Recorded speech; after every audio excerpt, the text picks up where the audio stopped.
how did your parents or just those around you, how did they really take you coming into Islam? I know you briefly went over how they had these preconceived notions, but how has that changed? Where are they at right now? Well, as I mentioned, my father is a Freemason and he is into the occult. And he told me Muhammad, peace be upon him, isn't real, that Satan is not who we think he is, that, that Muslims worship the black box just like the Jews. And then he went into a kind of a conspiracy rabbit hole. He was So not, what is Satan? What is Satan then?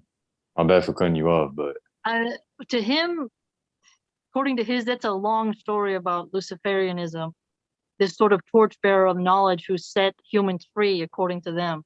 They don't see him as an oppressor or a trickster or someone to be worried about, but someone who relieves you of your restraints and allows you to bring forth a sort of raw self-will. I'm summarizing it, but that's their view in a nutshell. So he was more, remember, and he also had a lot of women. He has a lot of women. So modesty to him is not, he has belly dancer girls. So when he saw me in my modesty thing, it's like, to him, it's like abnormal. Do you know what I'm trying to say? It's like him is like, because when you deal with someone, his values are not Islamic.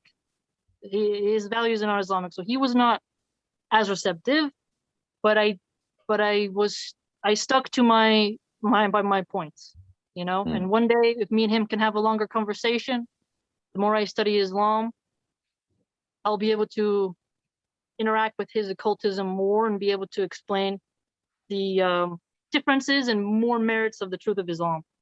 My mother, on the other hand, she was more receptive because she was like, oh, masculine men. She was in the adult entertainment industry.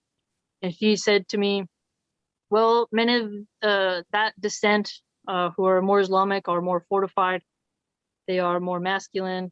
American men are trash. I don't know. She had a joke, and I was like, okay, mom. She was like, they're soft. They're this. They're addicted to this because she was in the adult entertainment industry. She had a lot of customers, so she was able to give me another perspective. And for her, she was pleased, but she just was worried about like, don't get one that is abusive, right? Because she knows I don't have a partner. So she was like, don't, just make sure that if you get a Muslim man, that he's an actual Muslim, not one pretending to be one. I think you know what I'm saying, right?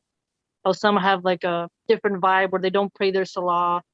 They're just like a Muslim of show. So she was worried, don't get a fake one. Make sure you get one that actually has done their pilgrimage, that's studied, someone who will follow the rules.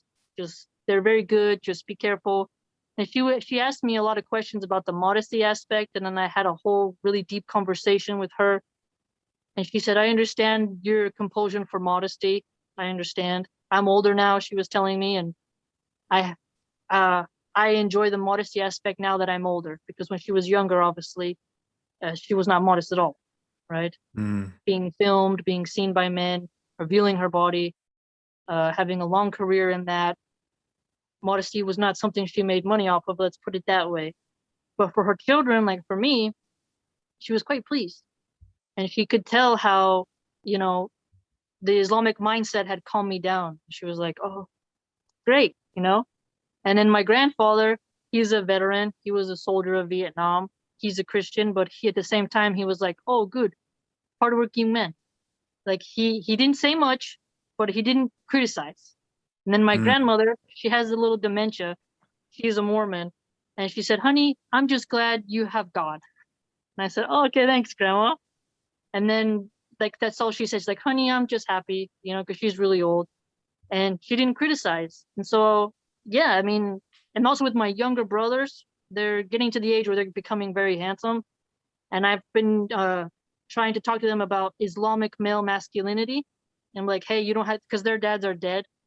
Uh, they were drug dealers and they were killed. They're dead, so they don't have a father figure.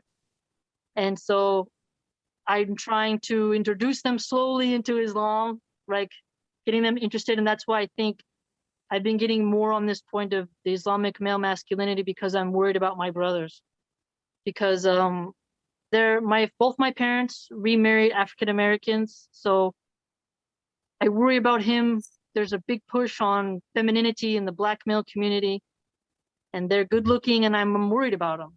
I'm very, very worried, like with the propaganda of like Lil Nas and the stuff that they're doing. So my family's been very receptive. Now with my uncle, he's more of a fundamentalist Christian. He was a Sunday school teacher. I haven't had the opportunity to talk to him yet, but I know he won't be receptive. But at least on a dialogue angle, I will be able to exchange scholarly back and forth with him on why Jesus isn't God, and why the Trinity is not really conceptually valid. And that day will come, but he's not on the list yet to talk to. But everyone else besides my father has been supportive. Alhamdulillah. So you know what? Let's just rewind a bit. I want you to get into that. You don't need to tell us the whole, deep philosophical conversation you had with your mom on modesty, but maybe some cliff notes. So speak to the woman that